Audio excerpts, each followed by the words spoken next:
All right, and moving on to chapter 8, the second part of the study guide on the doctrine of Jesus Christ. What does it mean that grace is apart from human merit, for Christ's sake, universal, and efficacious? That grace is apart from human merit means that we do not merit, earn, deserve God's grace in any way. God's grace is his gift-giving nature, and he gives gifts to his children because he enjoys it. God is just a gift-giving God. It's part of his nature. We do not earn or deserve his love or his gifts in any way, shape, or form. What does it mean that it is for Christ's sake? God's grace is for Christ's sake because the scriptures tell us that it's the grace of Christ. It's the gospel of Christ. In other words, God's ultimate gifts, rescuing us from sin, from death, from Satan, giving us forgiveness, life, and salvation. These gifts come to us through, because of, on account of Jesus Christ. That's what it means that God's grace is for Christ's sake. The Latin phrase is propter Christum, I believe. What does it mean that God's grace is universal? It means it's for every single person. No one is excluded. God so loved the world, he gave his only son, and Jesus Christ is the Savior of all men. Right? So there is no person excluded from the grace of God. And finally, what does it mean that God's grace is efficacious? It means that it is capable to save us, to make us wise unto salvation. God's grace is able to produce his intended effect, and his intended effect is that we would receive his forgiveness, life, and salvation. God's grace can impart faith to us that we might receive Jesus. What does it mean that Jesus is one person with two natures? It means that Jesus, just like you or me, is an individual, right? I'm one person, not two. But while I only have a human nature, that's all that I am, human, Jesus has both a human and a God nature. He is everything I am, human. He's also everything God his Father is, God. So Jesus is mysteriously, and for our salvation, one person with two natures, truly God and truly human. How do we know Jesus was really human, and what is the significance of this? Your book goes through how Jesus is, first of all, called human by the scriptures, right? He's called the man Jesus Christ. He is given a human ancestry, descended from a human family tree. In Matthew 1 and in Luke 3, we are given his lineage. Matthew, I think, works with Abraham forward to Jesus, and Luke works with Jesus backward all the way to Adam, all the way to God, son of Adam, son of God. He does everything you would expect of a human. He gets tired, he gets hungry, he gets thirsty, he can fatigue, he can bleed, he can die. How very human of him in all of these cases, right? What's the significance of this? Jesus, born of his mother Mary, and therefore human, just as she is human just as we are, Jesus can be our human substitute. We learned at the end of chapter 8 about his passive and active obedience. As our human substitute, Jesus can die a human death for our sin. Jesus can live a righteous life in obedience to God, and he can do this as our champion, our substitute, the new head of the human family.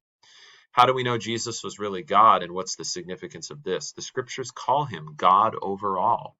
The scriptures refer to him as the Son of God and God the Son. He's the exact imprint of God's nature, the image of the invisible God. To know Jesus, to see Jesus, is to know and see God.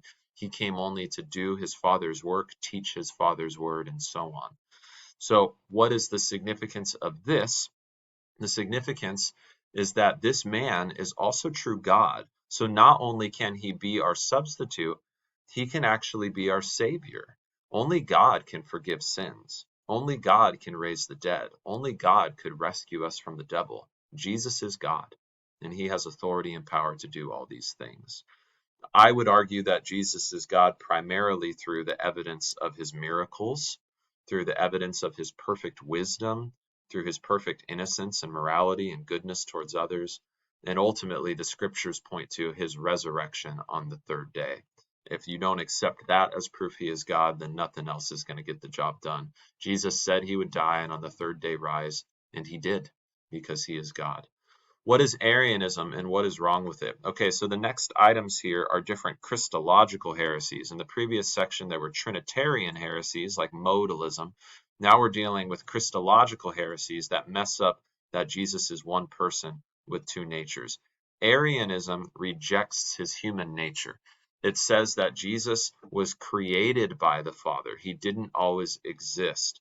So Jesus is less than the Father. You can still worship him as God-like. He created everything else, but even he too is a created being. That's what Arius taught.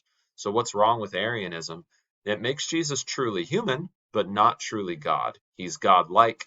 He's subordinate to the Father. He's not God above all. He's God above all creation, but he's not God above all. What is Docetism? Docetism, in contrast, accepts Jesus' true divinity, but it completely rejects his humanity. Docetist comes from a word dokeo, which means to seem or to appear, and the Docetists say that Jesus only appeared or seemed human. Really, he's just pure spirit with the appearance or phantom of a human body.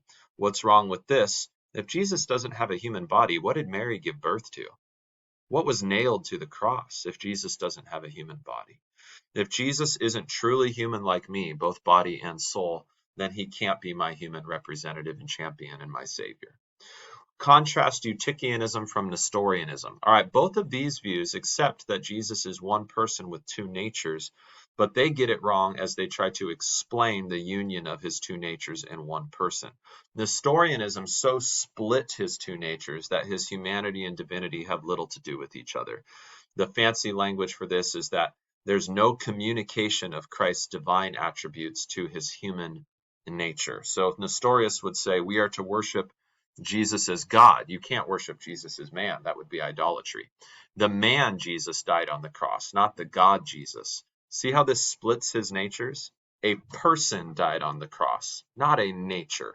And when you split his natures like this, it sounds like two Jesuses instead of just the one person with two natures. Eutychianism makes the opposite error. He so wanted to avoid Nestorius's error of splitting Jesus' two natures that he just talked about Jesus as only having one nature, a God-man nature, a combo human-divine nature. And that's wrong too, because if Jesus is God-man, not God and man, but he's God-man, well, then he's not really God like his Father, nor human like me. He's God-man. He's sort of like us both, but not exactly like us both. And that's a problem. The Eutychian view of Jesus, instead of dividing Jesus's natures, only speaks of him having one nature. So when Jesus, for example, went 40 days without food in the wilderness, if he just has one nature, a God-man nature, maybe that was easy for him because he's God-man. No big deal for him to go 40 days without food. But we know that's not true. Similarly, no big deal for Jesus to be crucified on the cross. He's God-man. He can handle that in a way that we can't. But no, it was just as awful for Jesus to go 40 days without food, or awful for him to be crucified as it would be for you or me. He is human just like us. True God and true man, those natures not confused. It says, and by the way, that's what the Council of Chalcedon got right when it talked about Jesus as being one person with two natures, without separation, without division, also without confusion, without change. Describe the three offices of Christ. First, Christ is prophet. As prophet, he not only brings God's word to us, he is God's word. Jesus teaches us what God is like because he is God. Jesus brings the message of law and gospel to us because he is God.